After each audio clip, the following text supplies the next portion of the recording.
All right, the OTA balance updates for June 8th are live. If you restart your client, I think a lot of people are not going to be happy about this. It is going to change some things. Basically does not affect Galactus. And at the very bottom, they mention that they're watching High Evolutionary. I suspect myself personally that the card they're looking at the most is going to be Hulk or Wasp.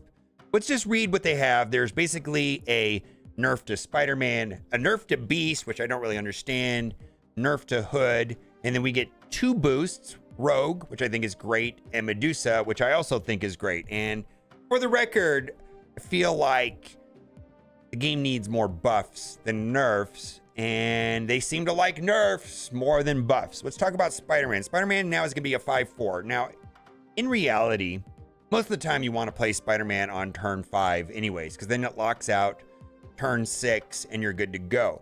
There's 2 decks primarily that play Spider-Man, and that would be High Evolutionary and Galactus. And Galactus may not care about this change at all, because in effect, typically the line for Galactus is you play Wave on 3, Galactus on 4, and then Spider-Man on 5.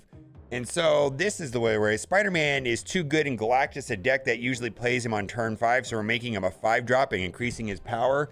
Yeah, I don't feel like this is negative at all to Galactus. Now, in the High Evolutionary Lockdown deck, you typically do want to play Spider-Man on turn 5, but because he costs 4, that fuels Hulk going up by 2 power, Cyclops, pinging, and so on. And if you are running Misty, that would trigger as well. So it's a advantage in that High Evolutionary Lockdown deck to play on turn 5 and only cost 4 and float 1 mana. And that was the deck that I thought was going to be the best this season, primarily because I thought Professor X was going to lock out move players. It doesn't look like people are playing move nearly as much, and I suspect that has to do with that move is a hard deck to play, not that the move deck is bad. So Spider-Man is what it is. I'll read their logic. Spider-Man performs well in multiple decks like High Evolutionary, Lockdown, and Galactus. We want to avoid these kind of playstyles being too powerful, as they're frustrating to play against. So we decided to adjust Spider-Man to limit his play in combos like Spider-Man into Professor X. While this does put him at the same cost as his Lockdown peer Professor X, we think their effects are distinct enough that they both can sit at 5 cost. And some people said, well, I never play Spider-Man over Professor X. Well, the advantage of playing Spider-Man is that you can still play a card afterwards on turn 6. But yeah, this is pretty... They're doing it. They're nerf heavy over there. Beast. This one confuses me a little bit. Beast was 2/2. Now he's 3/4. Bounce decks with cards like Kitty Pryde, Bast, and Hitmonkey have been performing very well lately. Beast in particular stood out to us in a very powerful enabler in the deck. We want Beast's effect to take more investment to get returns, so adjusting him to be a 3-cost card. This also helps giving Falcon more room to spread his wings, as he often felt like a worse Beast without the cost reduction effect. And the way that I see this is that there's 2 issues that makes this deck and with this current build that a lot of people have been using worse. And that is that Bast now no longer favorably interacts with Beast. Before, Bast would boost Beast to 3 from 2, and now it'll be dropping the power by 1. And then I think more importantly, the most powerful combo in this game would be on turn 3 playing Kitty Pryde and then playing Beast, and then from there on out Kitty Pryde costs 0. That would be delayed for another turn, because basically you want to play Kitty Pryde every turn, every turn. So Beast now costing 3 means that you play Kitty Pryde and Beast on turn 4. So I don't know. I do not know why they did this. Like I said, it's fine. I probably will be okay. I don't think this ruins Beast or anything like that. It is what it is. Hood. Now, instead of being -2, he's going to be -3. As they note right here, this actually will be a buff to the Viper decks. The Viper decks, though, are temperamental. I don't prefer them, but maybe this will be enough to make them more attractive. Typically, decks that run Hood you do run cards like Bast or Beast or Falcon or something that can destroy them like Carnage or Deathlock. So I don't think this ruins the card, but it just seems like an unnecessary nerf. I'm not sure that Hood was needed to be nerfed. Many decks are able to take advantage of the cheap 6-power demon while neutralizing Hood's negative power, or making a small nerf to the Hood's power to make him more punishing to play if you're unable to counteract his base power. Notably, this is actually a buff to Viper decks that hand the Hood over to the opponent to deal with. Okay, Rogue is going to be a 3-2, and I actually I don't even know if making her a 3-3 would be a bad idea. It's a funny thing to choose between Enchantress and Rogue, and they do have different effects, but the main drawback to Rogue was the cost, or the power rather.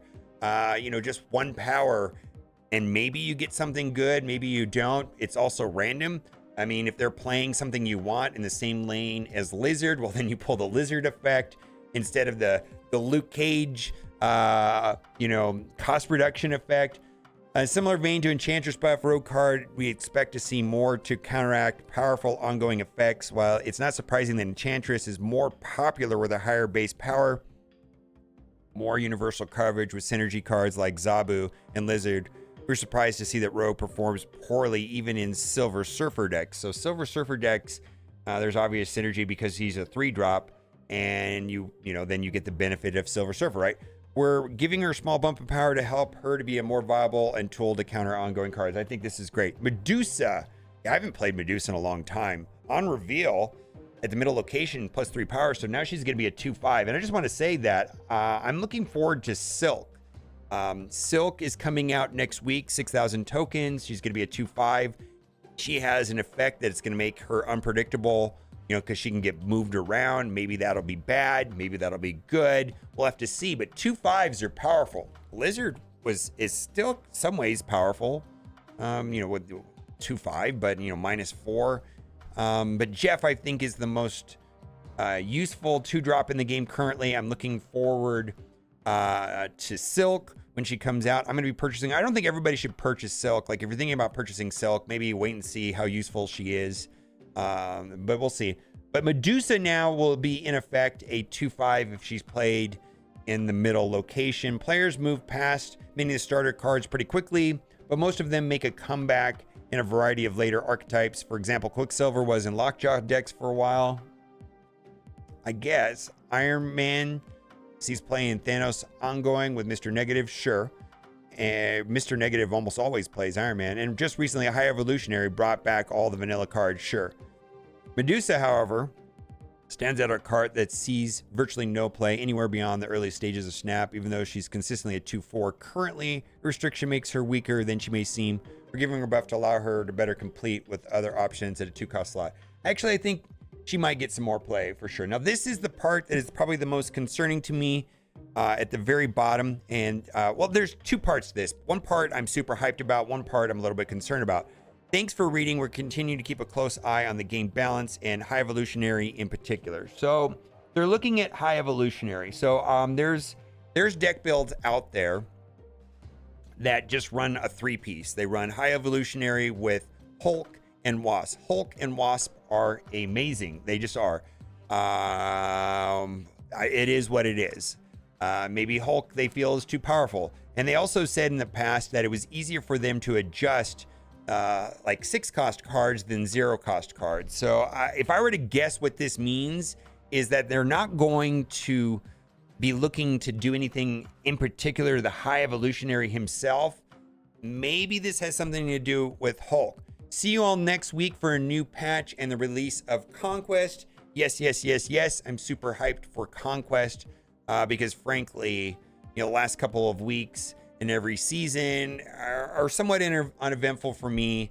If you're already in Infinite, I actually enjoy the climb, and I'm glad that I'm in the 80s currently. And I know a lot of people with the bug that happened earlier this week, didn't have to do anything to stay in Infinite, and I'm sure that they're like bored. And so Conquest for me is going to be very exciting in the game, and looking forward to playing that a lot because I think it's a fascinating idea.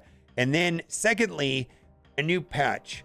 So Galactus is on their list of decks and archetypes that they are going to potentially consider for nerfs. And the numbers that I look at suggest that Galactus is very good. If they're going to nerf Galactus, you know, I don't feel like this adjustment to Spider-Man is going to change anything at all. In fact, it might be a buff in some ways, but I thought they were going to consider doing something to Doc Ock, but the card text on Galactus itself, or, you know, is not something that can be modified in an OTA, because an OTA is just number changes, right? And so I don't know what that means, but if a lot of people, I think, were expecting some sort of Galactus nerf, maybe that will be next week. So it is what it is. Let me know what you think in the comments section. I feel like there are a lot of opinions about nerfs and buffs in this game for sure. What should be nerfed, what shouldn't be nerfed. I wish they would buff more cards. And it feels like to me that they said that they had a lot of cards that they wanted to buff. Well, I don't see them doing that. What are they doing here? This is just nerfs and nerfing the good decks, and I don't know. Let me know what you think in the comment section. As always, thanks for watching. Keep on gaming. Bye for now.